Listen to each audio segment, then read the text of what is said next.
Koppel, host of the Time for Coffee podcast, where you get firsthand career advice into the jobs and industries that interest you the most.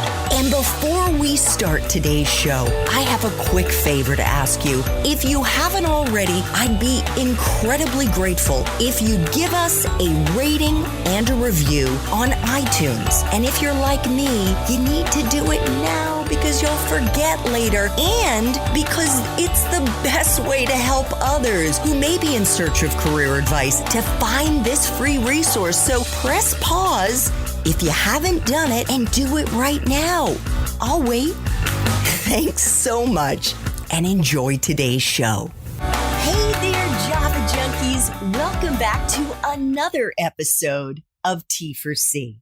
If you're interested in learning more about what it's like to work in financial services, providing advice to a whole variety of clients, as well as how to better handle your own finances, then this is the episode for you because my next guest is a financial advisor who has spent over 20 years helping others to navigate the many financial obstacles that life throws at us. But before I introduce you to Dominique Henderson, I want to make sure you've signed up for the Java Junkies Journal. That's T4C's newsletter that features career advice and job-seeking tips, as well as unique insights into dozens of different industries from the professionals like Dominique who are actually working in them. Just head over to the Time for Coffee website at coffee.org, and the sign-up box is right there. Now, my Java lovers, please grab your mug and take a chug of your favorite caffeinated beverage, because it's time for another caffeinated career conversation. And my guest is Dominique Henderson, the founder of DJH Capital Management, the financial advisory firm that he launched in 2016 in the Dallas-Fort Worth area. DJH Capital specializes in creating financial roadmaps for its clients in order to help them achieve better stability and comfort with their money. DJH also specializes in cash flow management, tax shelters, and tax-free income investment programs. Dom has been working in the financial industry since 1998, and he actually knew from a super young age that this is what he wanted to do with his life. When he was in elementary school, and I have got to hear this story, Dom actually wrote a financial mission statement. I had no idea what a mission statement was, let alone a financial mission statement. Probably still don't, which was to help people to win their money. Dominique is also the founder of the Jumpstart Coaching Lab, which is working to change the face of the financial services industry by equipping the financial professional of tomorrow to serve their ideal client. He also hosts a terrific podcast called Conversations with Financial Professionals, where he digs into the next generation of financial advice. Dom, welcome to Time for Coffee. Are you still caffeinated and ready to go? I am, Andrea. How are you today? I am awesome. I am just polishing off my first cup of coffee. What do you guys brew in the Henderson household? Anything very strong, because I like my coffee like my red wine. Oh, you and me both. I am all about full body. Yes, definitely. Right? Definitely. Do you? But no, we typically will grind something that comes local in the stores down here. I mean, I like flavored coffee too. So, but as long as I can't be medium body. It has to be dark roast or stronger. A man after my own heart. I love it. Yeah. So, Dom, I was thinking we could kick things off by helping our listeners wrap their brains around what all is included when we say you are in the financial services industry. What does the financial services industry include? Yeah, this is a really great question. For a while, I struggled with this because I think it was just what I was exposed to, because the financial services industry as a marketing machine spends billions of dollars every year on indoctrinating people on what the message they want to see. And I'm not going to say that's all bad. I will say, though, it is skewed. So in a perfect world, I think we would be taught from a financial literacy standpoint as early as education about or elementary school is what's on this continuum. So this is something I borrowed from friends in the industry, but imagine the financial advice continuum going from stage 0 all the way to stage 15, if you will. And so stage 0 is financial illiteracy. Stage 15 is, I got this together, I'm good to go. And so what I would say most of the American population probably sits, and even the global population probably sits somewhere between stage 0 and 12. But in contrast, to set this context, the industry, the machine, markets probably to the 13, 14, and 15 because those people have money. And the reality is a lot of us have not really gotten to that stage. So ideally what would happen is we would start that education process and all the different intersections in life, student loan debt, buying your first house, car, blah, blah, blah, starting your family, all these things. You would come to a person along that continuum, maybe a coach or someone, a financial planner, and you would say to them, these are the things I want to do in life in these particular increments. And that person would help you organize a strategy or a plan to achieve those goals. That's essentially what financial services, in my perfect world, should be, because I think that's what a lot of people are looking for. They're looking for a guide, some counsel around the things that are near and dear to them that allow them to use their money to do those things, right? And so sometimes you need some advice around that. Excellent. So if I'm a young listener right now and I'm thinking I might want to get into this industry, what are the silos or the different types of companies and opportunities that await me from that marketing standpoint that the big financial services industry has been pushing? What are my options?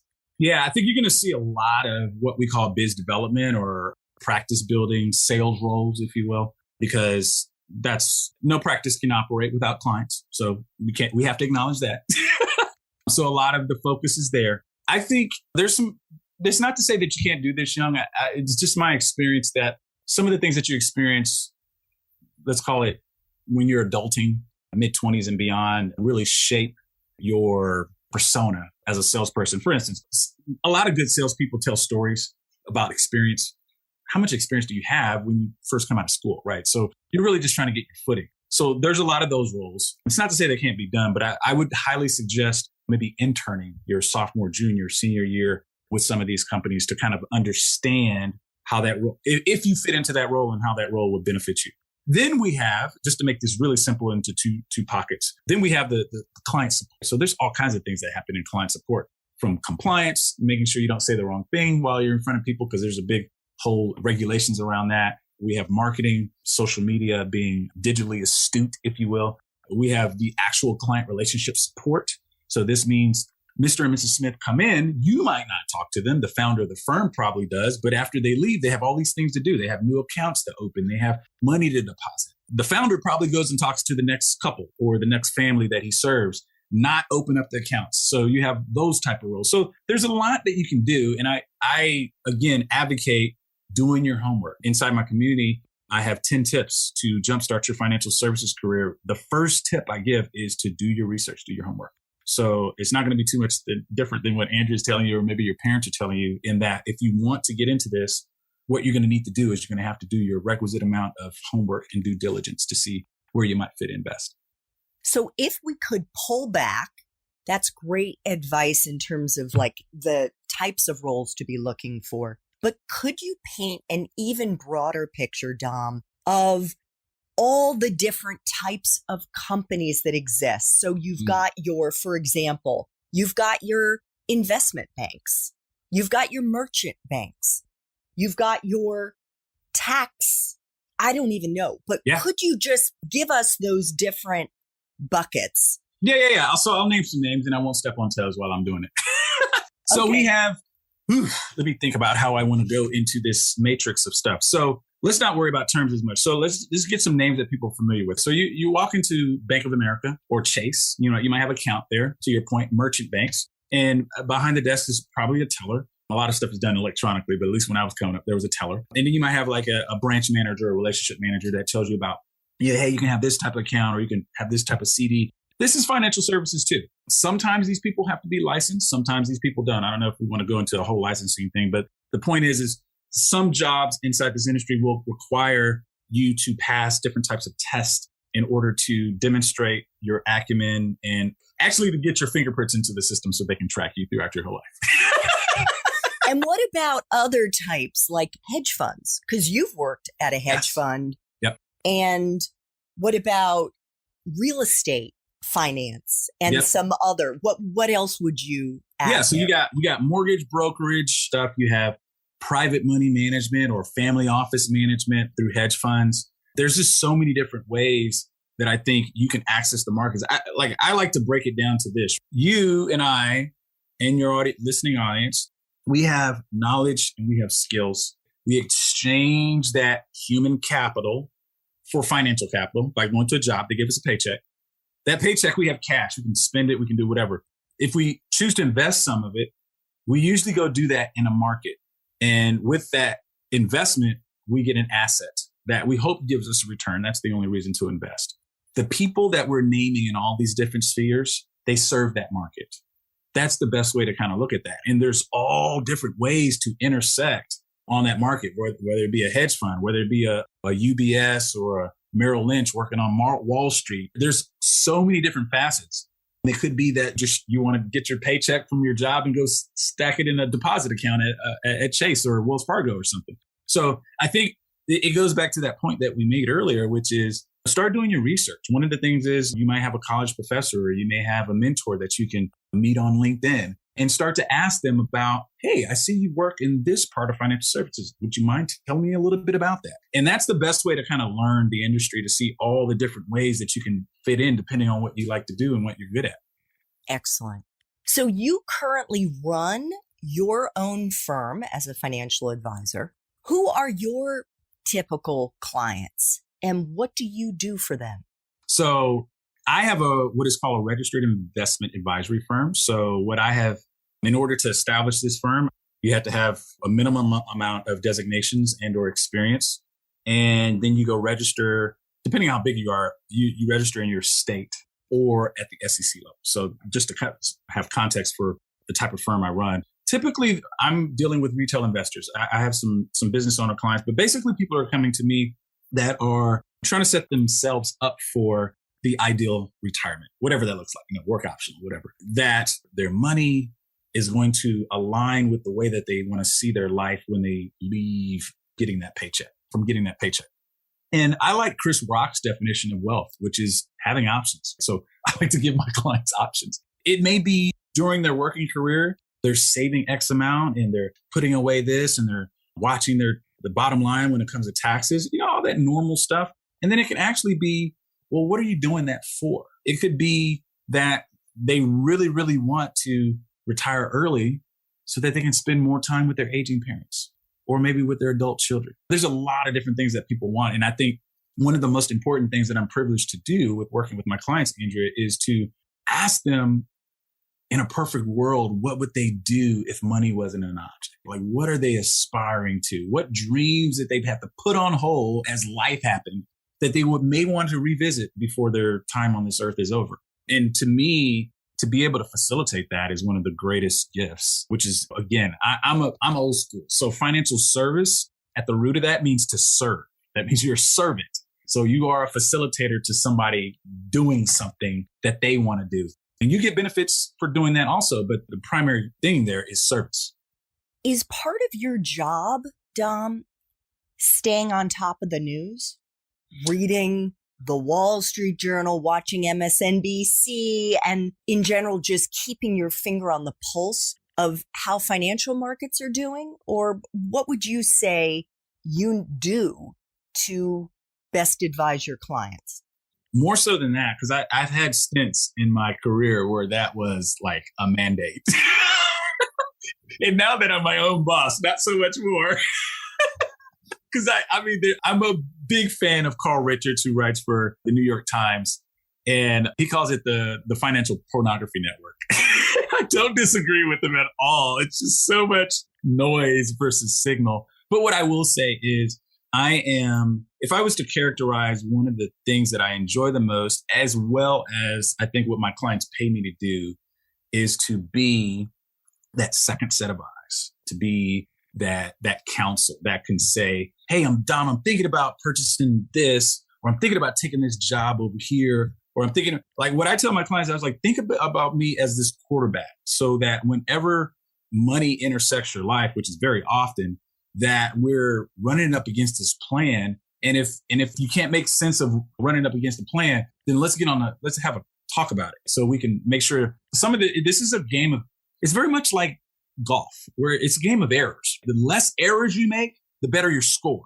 Financial services, or specifically from the client standpoint, is a game of errors. If you reduce the amount of stupid decisions or stupid tax you have to pay, then you end up with a better life and probably a bigger pile of money at the end. So take us into a typical day for you, Dom. What does it look like? If we bring in my consulting business, Jumpstart, which I'm pretty sure we'll talk about that, I try to split my time 50-50, not on any particular day, but I tend to rise pretty early. And that's How early? Well, today was 4 because I had to get my workout in and everything else before I left for almost an hour commute to my church for a Bible study. So that's on my Tuesdays. But I would say any day is probably between 5 and 6, because I like to try to get my workout in. That's just to get the juices going. And I like to spend some quiet time before I take client meetings. So I am a big fan of Hal Elrod. The Miracle Morning I did for years until I developed my own. And that's just this place, I think, as a servant, at least that I found helpful, is mindfulness, meditation, prayer, just time to get my thoughts together for the day ahead.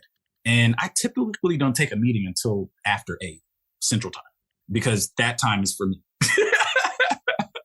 And after that, it can be a variety of things, but I would say most days have me with probably anywhere from 2 to 5 client appointments between both businesses, a requisite amount of writing. I do a lot of writing. All the writing I do for my blog and for my podcast is pretty much me. I don't outsource writing just because those are my thoughts. And so I'll do a heavy amount of that on any given day. And then I spend time in my communities. So whether that's responding to an email or creating a video response to a client about something, setting up the next meeting, or if that's the person I'm consulting with or advising or mentoring, I'm in answering their questions and things of that nature. So I'm very boots on the ground from what you may see from a typical advisor. And there's nothing wrong with that. A lot of people, I remember I worked for a firm before I started mine for 6 years.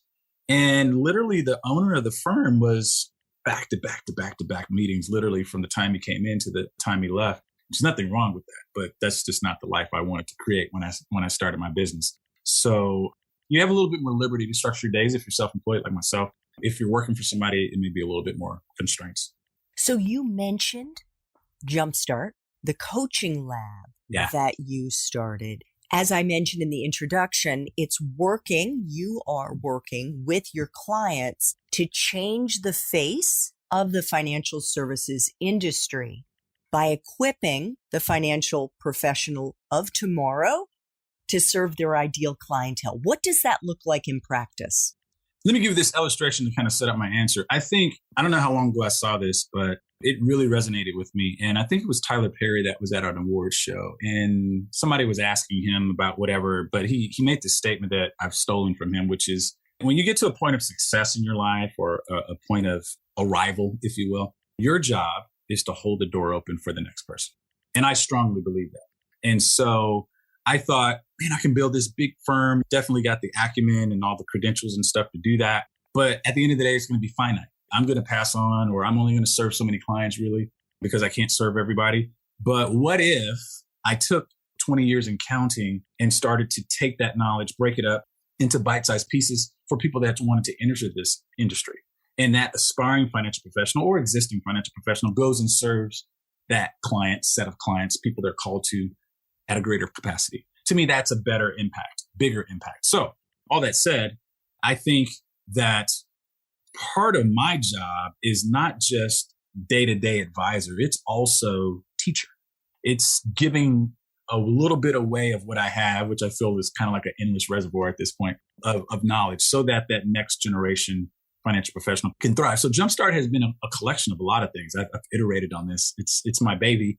It's only 3 years old, barely 3 years old. And so the gist is, how do I take and templatize some frameworks around what I think financial services should look like? I've had clients tell me that they believe working with me has added years to their life because they're not as stressed, and all kinds of things that I do inside my business. So I think I know what I'm doing. It's not to brag, but I think I know what I'm doing. And so I want to share that because I think that's going to be instrumental in a couple of things.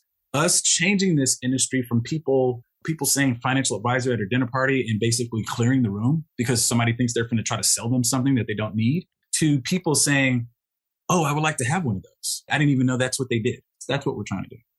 And who is your ideal client? Are these young grads? Are these people who are farther along in their careers? Jumpstart has spanned the gamut. I remember a couple of early coaching calls where I had some freshmen in college on those coaching calls, all the way to one of my masterclass clients is 56. So I get the gamut, but I would say my ideal person is probably that career changer.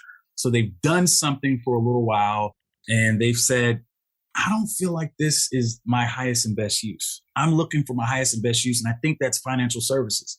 And so those people tend to come with a transferable skill set that, with a little work, if they're not afraid to roll up their sleeves and get a little dirt in their fingernails, the transfers pretty well into financial services. There's a lot of people in financial services doing this as a second, third, or encore career. And I tend to serve those people best. So I'd like to flash back really quickly, Dom, to when you were in college. You went to Prairie View A&M in Texas. Yeah. And you majored in finance. Yep. Did you know what you were going to do with that degree when you graduated? In 1998, when I graduated, if you told me in 2021 I'd be sitting here talking to you on a podcast interview, absolutely not. No, not to that granularity. But I did know that I wanted to see myself in the financial services industry making an impact. Didn't know what that looked like. We barely had the internet when I graduated. I mean, we were still Netscape and Alta Vista research and library projects, right? It wasn't nothing like it was today. I guess one of the things I've always been, and I don't know if this is probably because of my upbringing. My dad, 22 years in the military. I'm the oldest of three. I got the brunt of those military every 3 or 4 years trying to find a new set. And so this became my stability. The discipline of what financial services meant in my life early was one thing. And I don't know why I gravitated to that. I mean, I was a big Monopoly fan. I mean, me and my cousin used to play these games, Monopoly tournaments, really, where we just leave the pieces on there for days on end because we hadn't finished the game. So this has been with me a while. And I think that was the thing that I could kind of hold on to and be stable when you're finding a new set of friends every 3 or 4 years or something like that. So all that to say, great question. I think that I knew I wanted to make an impact in this industry, but I just didn't know how it was going to happen. So what was your first job and how did you get it? First job was, well, I had 2 first jobs. So short story, when I graduated, May 98, not a month after my wife's father passed suddenly. And so Prairie View is very near Houston, and that's where all my job prospects were. However, her family was in Dallas, and it just didn't make sense to come back to Houston with her recently widowed mom. It just didn't feel right. So we stayed in Dallas. Well, my job prospects went out the window, right? So at that time, it wasn't like a tough market or anything. Matter of fact, I think I did something with a temp agency that had me working at Mary Kay in the headquarters right off the tollway here in Dallas for about 6 months. And serendipitously enough, the first hedge fund, who I knew the founder, Harlan B. Corvée, is a very great family, were moving from Fort Worth to Dallas. And they were hiring like the Dickens, because if you know what was going on between 97 and 99, the Asian currency crisis, that business was just blowing up. So they needed a lot of people. And I was one of those hires in September of 98. And I stayed there until 2006. So it was a lot of great relationships and learning that went on in that period of time. So the name of that company, actually the acronym, I don't know if it's an acronym or it's just the initials, HBK Investments. When you left there after the 8 years you spent, you were an operations manager. Yes. Yeah. You then pivoted into real estate, working for... Yeah, I probably watched too much Flip That House way back in the day. Oh, is that what it was? It was popular during that time. Flip That House, Armando, and all those different people. And I thought I could do that. But if you look at the timing, the chronological timing of that, 2005 is when the housing crisis started to get out of control. 2006, it was all these reports. By the time we hit fall of 2007, we were in market free fall pretty much. All of 2008, the markets fell. And so my timing was off, to say the least. But I learned some good lessons. That was my first reset button. Okay, fair enough. Yeah. So I was going to say the company that you went to work for, it was called Covenant Investments. It was in the commercial. That was mine. That was my first sole proprietorship, first crack at being my own boss. What I tell a lot of my mentees and people that I consult with now is that want to strike out on their own. I go, there's a couple questions you need to ask yourself, because just because you're affluent or you have this acumen around financial services knowledge does not mean you're a good business owner. Those are two different skill sets. So Covenant Investments was your company, Dom. Yes. I did not get that. Yes. And this was commercial real estate investments? Is that commercial correct? and residential, mostly residential. Yeah. Mm-hmm. All right. So clearly timing was off. You then moved to Lone Star Financial Partners as a financial advisor. Mm-hmm. And I guess you stayed there. Yeah. So there's an interesting story here. So that was going back to my first love of financial services, right? Just like real estate things not happening. And this was where I met one of my good friends in the industry. And basically, this is where I did, and everybody that goes down this path will know about this. I had to get my life in health. I had to pass my Series 7. They didn't have the SIE back then, and my Series 66. And so I was given 90 days to do that. Nowadays, I think people are given like 6 or 9 months or something. But one story of failure here is I passed my life in health, which is a relatively easy exam. The Series 7 is actually a pretty difficult exam. I think the pride of how well I did on that exam set me up for failure, because I failed the 66 by 1 point, and I had to wait 30 days and all this other kind of stuff happened. And I was just so flustered. But what it taught me is that you don't ever want to stop your hard work. That was the lesson that I took out of that. And failure is not final. I know that a lot of people have said that a certain different ways. There's going to be those exams that you really think you need to take or you really need to pass. And I have one of my good buddies who's a PhD now and teaches this stuff. He passed, or he didn't pass his CFP until the third try. And so there's a lesson in failure in that it's not final unless you let it be. You can definitely give up. You can definitely quit. But failure is not final unless you quit. So end up passing that, wait 30 days, and then you end up passing that. And so the story with Lone Star, bringing this in for landing, is they went out of business. So I'm left with clients that I've been working up for these 18 months or so. And like, I didn't have nowhere to put them. So like, there was another almost like reset button that I had to hit. And I tell this story to my audience a lot, because a lot of people are looking for quick hacks or what's the shortcut and all this stuff. And the deal is it's still not going to be a substitute for hard work. There's no easy way around it. It's not a linear path. Even you're looking at somebody like me, and you're like, oh, he's doing all this stuff, but like I've had my downfalls and stuff. So I think that's good. It builds character if you don't quit and if you don't allow it to break you.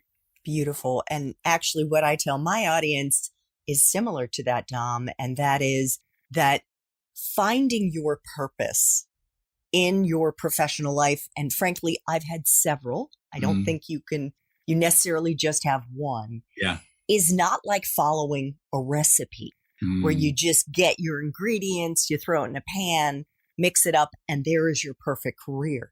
It's more like being a mad scientist in a lab with those goofy big glasses, your beaker on a Bunsen burner, your little test tubes, and you're throwing shit in the test tubes and some of it may blow up in your face, right? Like we've both had that experience. We've tried things that didn't work.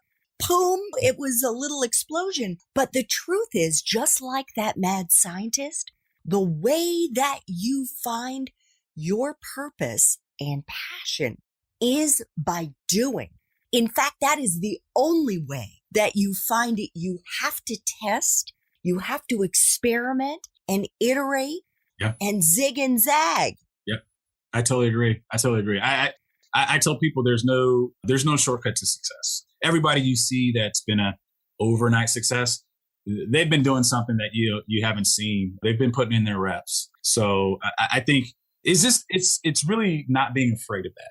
There's the quote that courage isn't the absence of fear. It's just you standing there in the face of fear. So I think one of the things that people need to take away, hopefully from this conversation, many things they can take away, but one of those is, as long as you don't give up, as long as you don't quit and just keep at it, you're going to find that purpose. You're going to find your call. It's inevitable. It's inevitable. Beautiful. So just very quickly, I'm going to hop over a couple of stops in your professional journey. You moved from commercial real estate, as we said, to the Lone Star Financial Partners, which ended up going out of business. You then moved to the McGowan Group Asset Management as a client portfolio manager. That sounds awfully similar to what you're doing now. And you stayed there for 6 years, after which you decided to do it again, to start your own firm, which is reset what button. you're doing now. I'm sorry? No, you got to hit that reset button. I hit it again. So, Dom, what is the best financial advice that you can offer our young listeners, those who may not want to go into financial services? How can they get off on the right financial foot while they're still in school and then post-grad? 2 principles, very, very, very old principles. I mean, even going back to biblical times, but a more popular read might be Richest Man in Babylon, George Clayson, I believe. So, and if you take away all the stuff that's out of that book, and I give you just a couple of nuggets, the first is live beneath your means. I think his proverbs are like to save 10%. That's probably where it starts. That's a bare minimum. So live beneath your means and start investing early. Sir John Templeton has a saying, I don't know if it's a direct quote, but it's connotated as, it's not market timing, but time in the market. So, right, as long as you can have these doubling periods, little simple math, rule of 72 or rule of 70, take your return, divide it into 70. That's how quickly your money doubles. So you figure a 10% return, which is the stock market has averaged for the last 100 years or so. Your money doubles every 7 years, right? So the same 65-year-old and 25-year-old are getting the same return.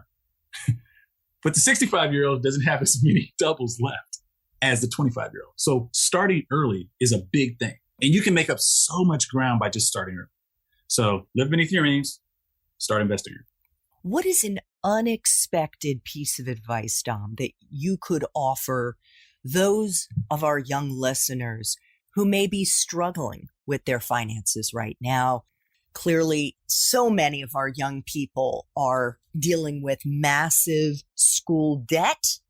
They may have a car loan on top of it. What unexpected piece of advice would you offer them? This is going to be maybe out of left field and somewhat controversial, but as I kind of look, so context is I've been married 24 years. I have 3 adult children, the youngest of 19, the middle boy, 22. I would say the traditional go to college, get a job may not be right for you. You might want to think about that coming out of high school or even in your first year of college. I don't know how many of them allow you to go undeclared or undecided anymore or liberal arts, but maybe even 2 years of associates or your junior college as you kind of decide what do you want to do. Because, you know, you think about the fact that I think I did my whole college career. I had a full scholarship, but I think the all-in cost was under 20 grand for all 4 years, somewhere around there. And that's a historically Black college and university. So it's state school, not this big tuition and all that kind of stuff. I've sent my children there for a couple semesters and it's $25,000 a year.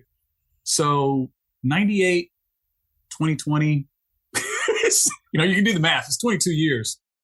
that is incredible rate of inflation.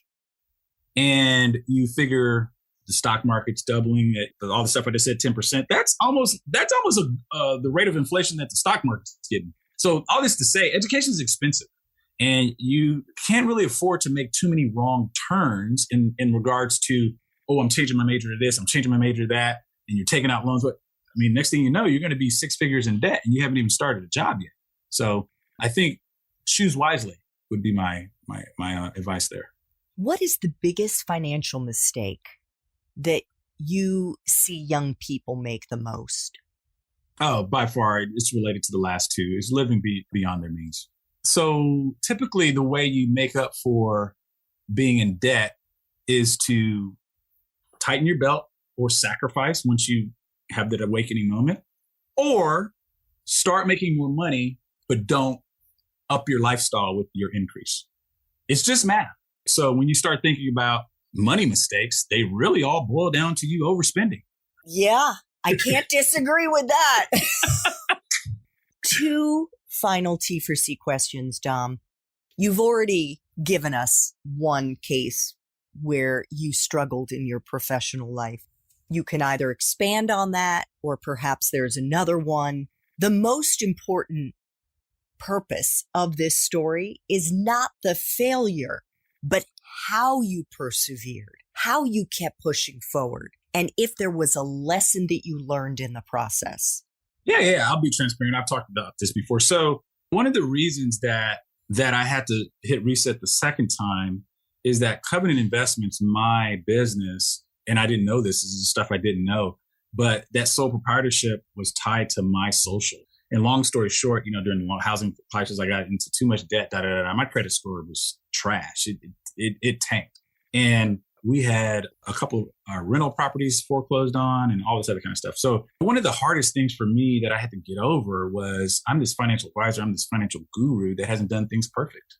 Like I've had bad credit scores. I've had all this stuff. And how can I tell people what they need to do with their finances? So that was a mental hurdle that I had to get over with, because there's nowhere written that says you had to do something in order to be able to tell people how not to act or how to act. There's nowhere written that. I get the whole t-shirts of been there, done that.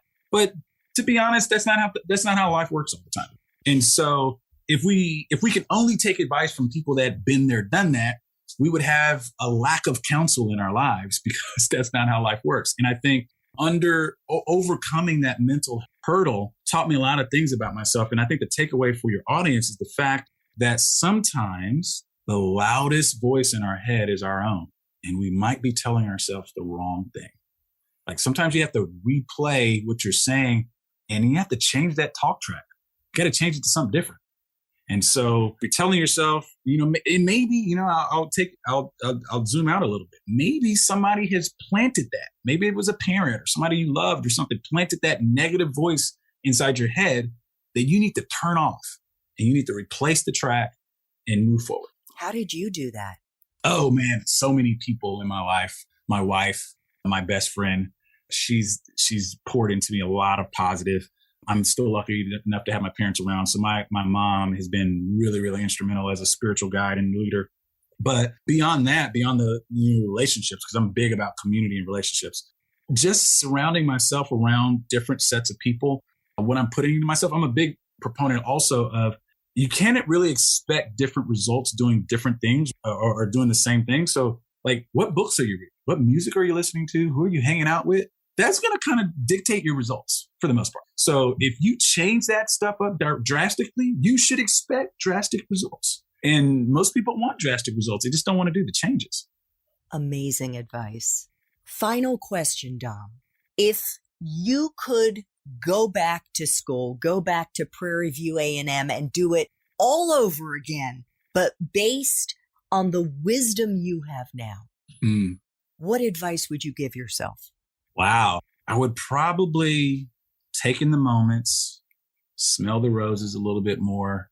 I have been a relatively driven person with a lack of balance. I'm better now at 45, but the point is I would tell my younger 18-year-old through 22-year-old self to to relax, right? You're going to be okay. But you don't have to cross every T, dot every little I. Enjoy the moments a little bit more. Dominique is a coach. He is a teacher. He is a guide. He is the founder of the Jumpstart Coaching Lab, and he is also the host of the wonderful podcast, Conversations for Financial Professionals. Dom, I want to thank you so much for making time for coffee today with me and the T4C community. This was fantastic. Thanks for having me, Andrea. Thanks so much for listening to this latest episode of T4C. And if you're interested in learning more about my coaching services for confused college students and recent grads, feel free to check out the Time for Coffee website under the coaching tab at time4coffee.org or text me at 202-236-5712. That's 202-236-5712.